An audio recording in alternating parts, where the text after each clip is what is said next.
Hey guys, welcome back to the show. Today we're going to be doing a little bit of a review opinion video on a specific camera. And I usually don't do a lot of reviews on cameras, mostly because I think you need a lot of experience with them.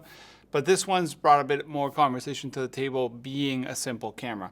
In this case, it's the Kodak Trix disposable camera. I've had this camera for about 2 months or so I've been testing it out, shooting, developing, scanning, and so on at home or at work. But basically, it's got nothing to it. That's the whole point.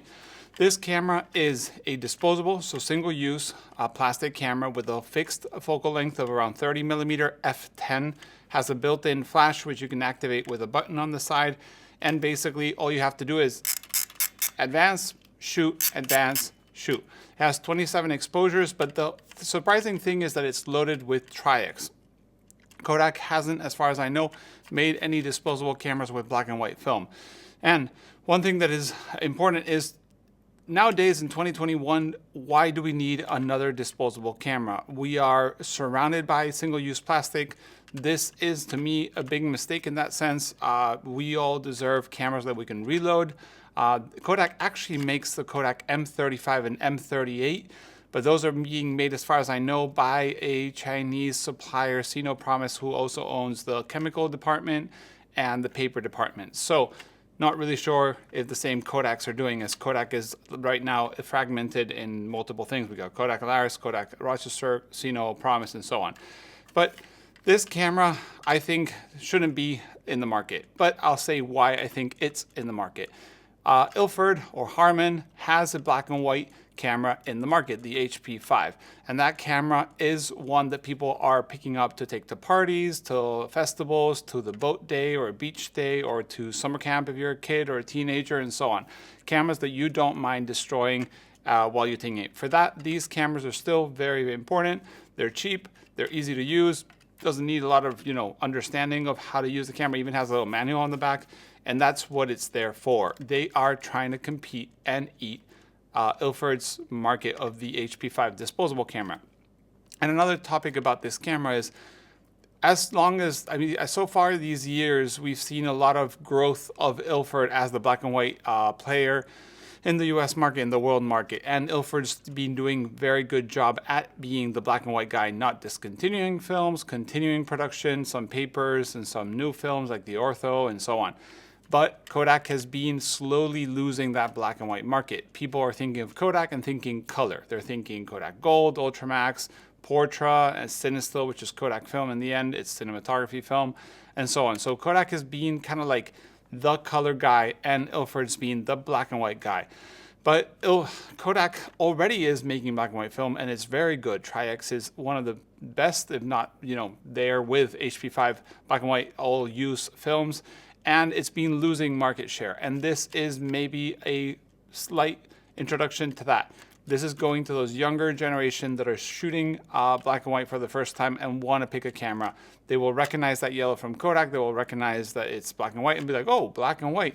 And that'll be a great thing for them. That's why I think this exists. There should be more of a fan base towards Kodak black and white products, but Ilford has been winning their terrain, and Kodak is trying to win slowly by doing things like these. But yeah, I still think that it doesn't exist. It shouldn't exist as a disposable. Yes, you can reload it by hand, and it's annoying, complicated, and you can get like buzzed by the flash, capacitor or whatever it's called. So yeah, this camera, let's go into what I think about using it. First off, open the box, basically the same box as this, the other box I have at home. You wrap it out of a Ziploc, metal, aluminum, plastic thing. You open it and you got your camera ready to shoot. Nothing else. You don't have to take off any covers, load any film, unload film, put batteries, nothing. It's just ready to shoot. Once you take it out, the viewfinder is in the middle. It's pretty decent, to be honest, considering how cheap and built this camera is. And all you have to do is press the button to shoot and then advance for the next frame. When it doesn't let you advance anymore, you're ready. You want flash, it has a little button here that's flash. You press it and it basically has a little red beam on the top, and that means it's ready to be flashed, and you flash. It has a sweet spot of around 1 meter to 1.5 meters for flash. And if you're taking it out in the daylight, which I actually kind of didn't, you can shoot in any conditions. Mostly it's a 400 speed film. Trix is pretty has a pretty good latitude towards being a little underexposed, a little overexposed. So it will hold pretty well. So what I get when I started developing and scanning. To mention, I developed myself in HC110B. I can't remember the time, I think 7 minutes. And I basically scanned with a DSLR or mirrorless camera with a Valois system, just in case that's something you're curious. And I put it on Lightroom and I converted it and so on. One thing I noted, first thing, is it's pretty sharp to be plastic. Second, it has a very heavy vignette, which you can counteract with software or in the darkroom. And that it basically is Tri-X in a disposable. There's not much else to say about the quality. It's better than I expected. Kodak told me that they had fine-tuned the lens to the film. I think that's kind of marketing talk, you know, like if I told you it's the new generation. We all know this is basically 99% the same camera as this. The only thing that changes is the film. Oh, I haven't mentioned, it's 27 exposures. You don't get any extra cherry on top like this one that has 12 more. So this is basically like a 24 exposure roll loaded in the dark that lets you shoot those extra couple frames before it finishes. But yeah, another thing is the film is all out, and then as you advance, you're actually picking the film back in. I actually found that the roll in here was one with the silver caps, which means it's recent production, which is good to know. But yeah, basically results weren't too surprising. Camera, like I said, is for those people that want something easy to put in their pocket. It's plastic. I've been taking out in minus 20 degrees here in Finland, and it's held fine. I mean, there's no glass. It's plastic elements. It doesn't, batteries are not gonna leak. You're not gonna have any frozen gears. It's just plastic, simple and easy. One thing to note also is the price. When I was looking up the information for this video, that's why I have the computer here, I was looking at the price. The price of this camera in the US is $13, which is, to my opinion, having a roll of film and having a camera is really inexpensive. I expected more for it, but I'm glad that it's pretty cheap. And the Ilford camera in the US, and I'm looking at some different stores, is $12.63. Actually, around 30 to 40 cents cheaper. But it's surprising. I'm telling you, they're coming in, they're fighting for that black and white pickup camera that people want to take when they're not worried about, or they are worried about breaking their nicer cameras. If you go to Europe, or actually, sorry, UK, we have it at 15 pounds and the Tri-X one at, let me see, the HP5 one, sorry, at 11 pounds. So it's actually more expensive here in Europe, probably because we got to import it from or to the UK. So yeah, it's priced well. I think it suits the market in a way.